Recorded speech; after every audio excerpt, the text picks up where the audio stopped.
Teacher, you're doing more than the job actually requires. Not in a big, obvious way, but in small ways all day long, every single day. You're adding one more step, one more explanation, one more adjustment. And most of the time, you're not even thinking about it as something that's extra.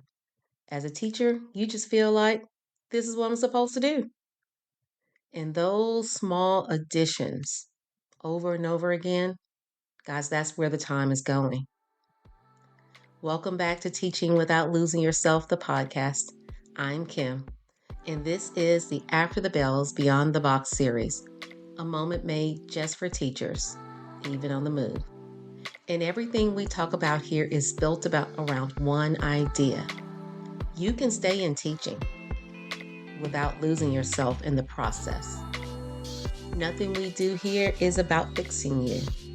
We are increasing awareness so that you can make better decisions inside your day. Guys, this month we are looking at perfection is not required. That is our theme within our After the Bells system, the theme for our box, the theme for our podcast, and all the things that we do. Last week, we talked about the fact that we all, we're not trying to be perfect. We're just trying to avoid being wrong. And we really wanted to make sure that we hit on that and understood the differences, okay? We're not trying to be perfect, but we're definitely trying not to be wrong. And the way that that showed up for us is in rechecking things over and over again that were fine. And second guessing the way we did something, guessing like a conversation we had with someone. We even talked about a conversation that you second guessed all night long. You can't go back to that conversation, it's over. But we're still second guessing that.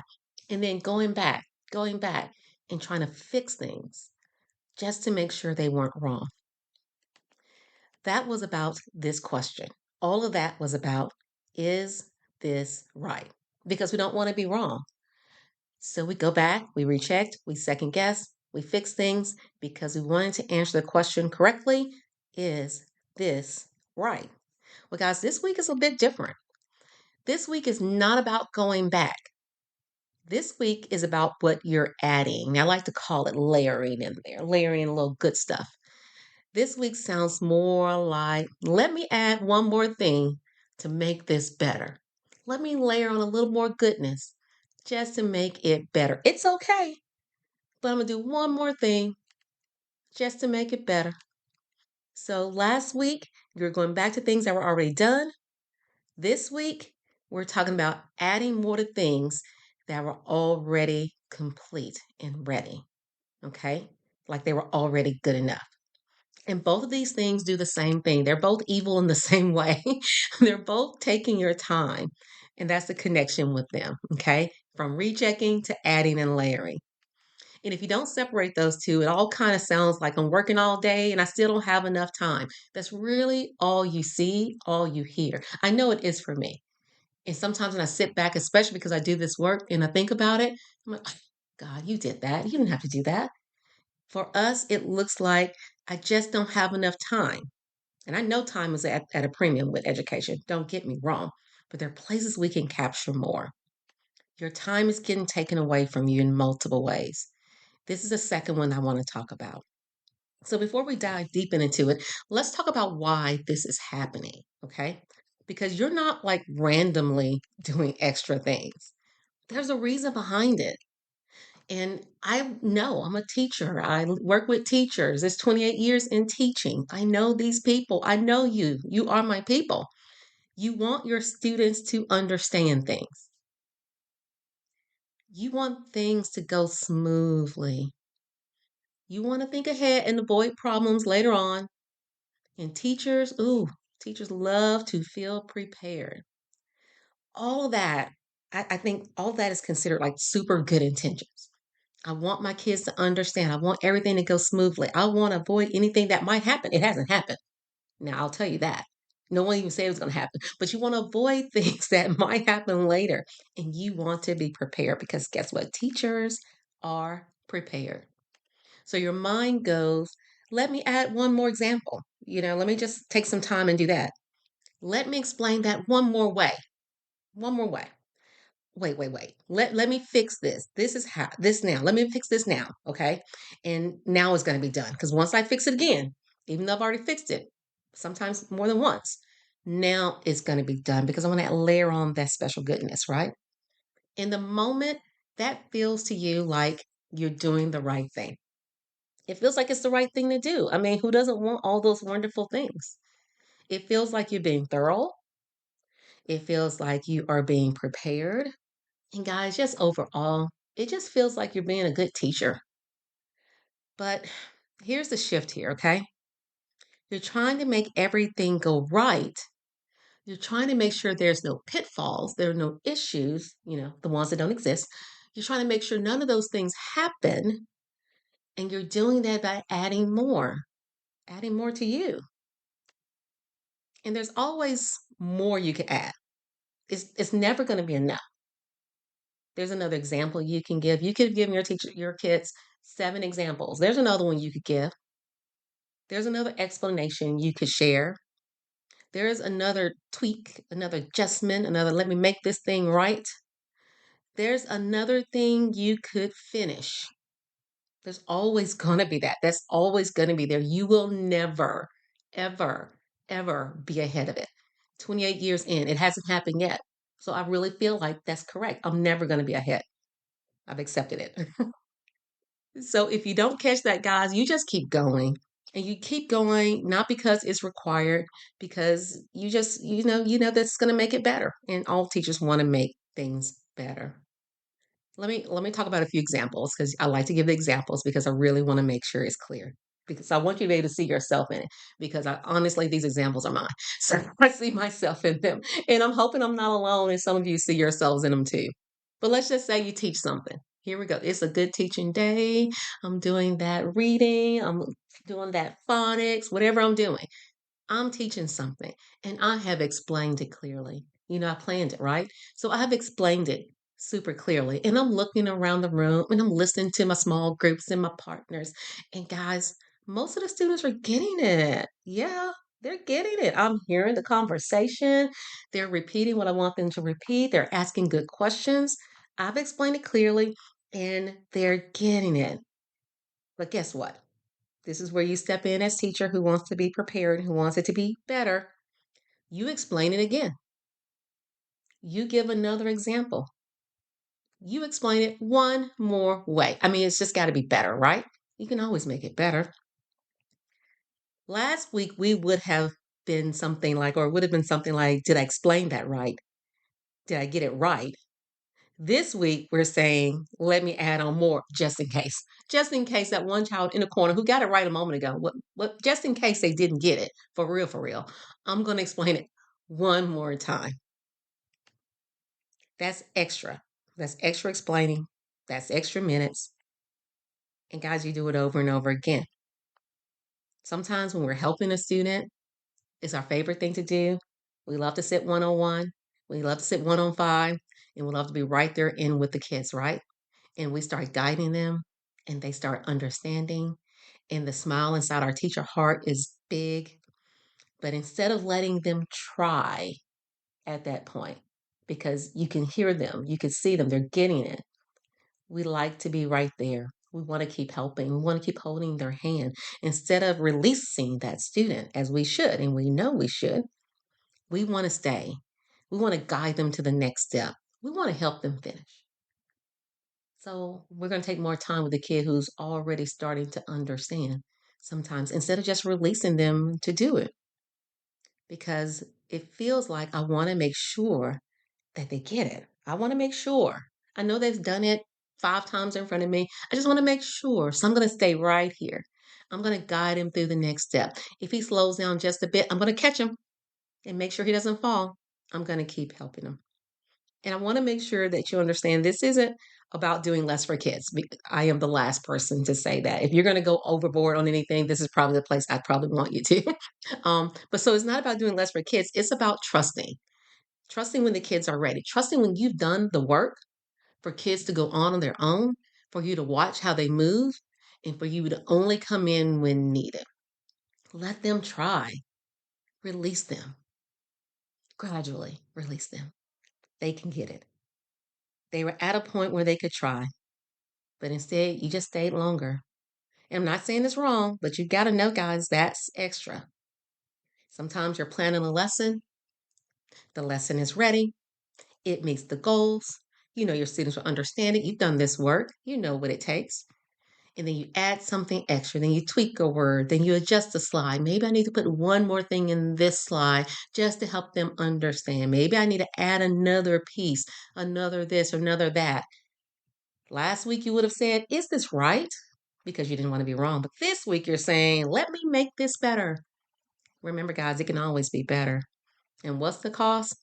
Oh, planning a lesson, that could be another 20 or 30 minutes if I start working on another slide easily.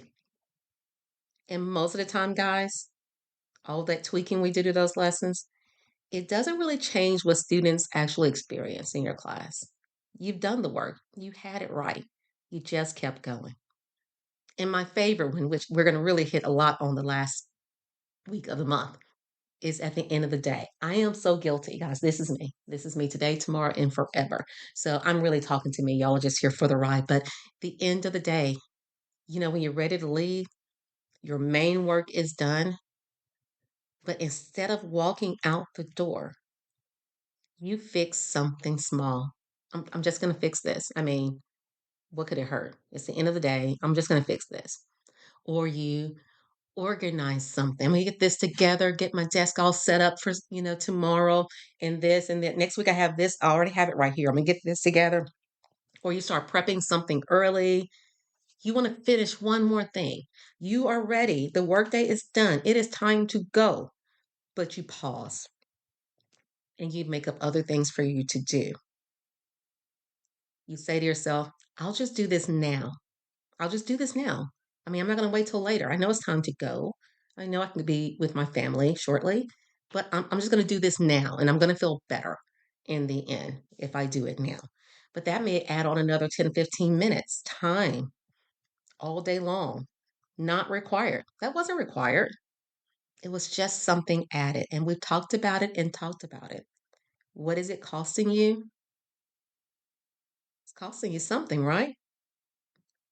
This is the line I want you to hear. This is not the job. I know it sometimes feels like it is, and I'm a witness, but it's not. You've done the work. You need to move forward. We need to stop going back and adding and layering and adding and layering when it's done. If it's not done, that's something different. We're talking about when it's done. And the cost that comes with that, you know it. You said it to yourself. It's your time. It's the extra minutes you spent like explaining something again and again. It's the extra time staying with students a little bit longer. And these are students, again, this is my place if you needed to stay somewhere to stay. But we're talking about students who are showing that, I kind of get it. Let me try. No, we want to be right there. We want to hold your hand. I want to watch you step by step it, and I want to jump in to save you. It's the extra time staying with those students longer. It's the time spent improving something that was already, guys, ready to go. And it never feels big. It never feels big in a moment. This just feels like what teachers do. It's really how we were bred, I think, from day one to believe this. It doesn't feel big, but guys, it adds up. And if you're taking time doing things you don't need to do, what about the things you need to do? Well, those are things you end up taking home with you because now you got to do this. It may be days later. Our time. When teachers say there's not enough time, I'm going to say they're right because there's not enough time. I just think there's so much that needs to be done. But I am also going to say there are places where teachers, administrators, all of us can capture some more of our time. And this is one of them. Okay. So here's what I want you to try this week.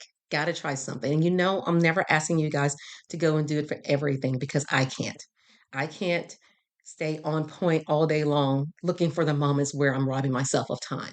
But I do want to make sure that I'm being very intentional about looking for at least one moment.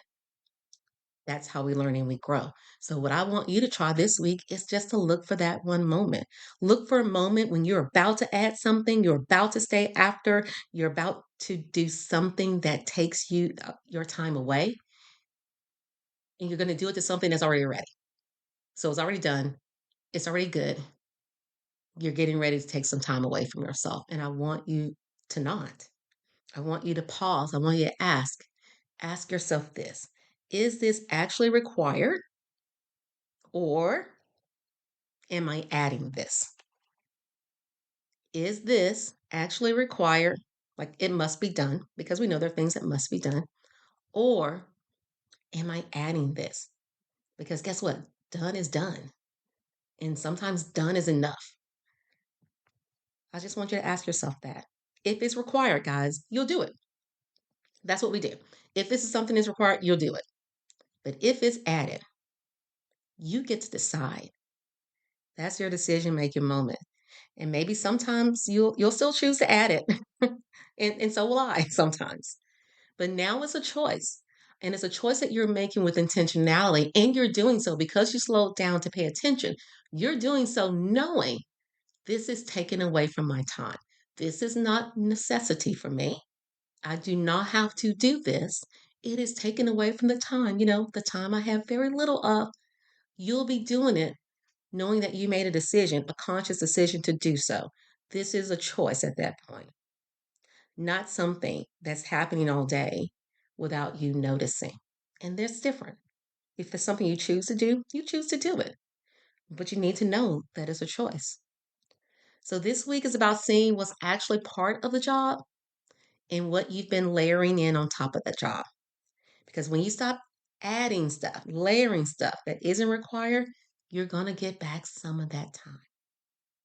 Not by doing your job differently, not by lowering your expectations, just by not doing what was never required in the first place. And that's part of what it looks like whenever I talk to you guys about making teaching sustainable. Because when you get time back in your day, the job starts feeling more manageable. And that's what we want. Okay? Notice what's extra. Notice those extra things, one things at a time. And deciding decisions, making a choice about what matters and what you need to do next. As always, guys, we're doing this slowly, one layer at a time together. Until next time, give yourself the same care you give everyone else.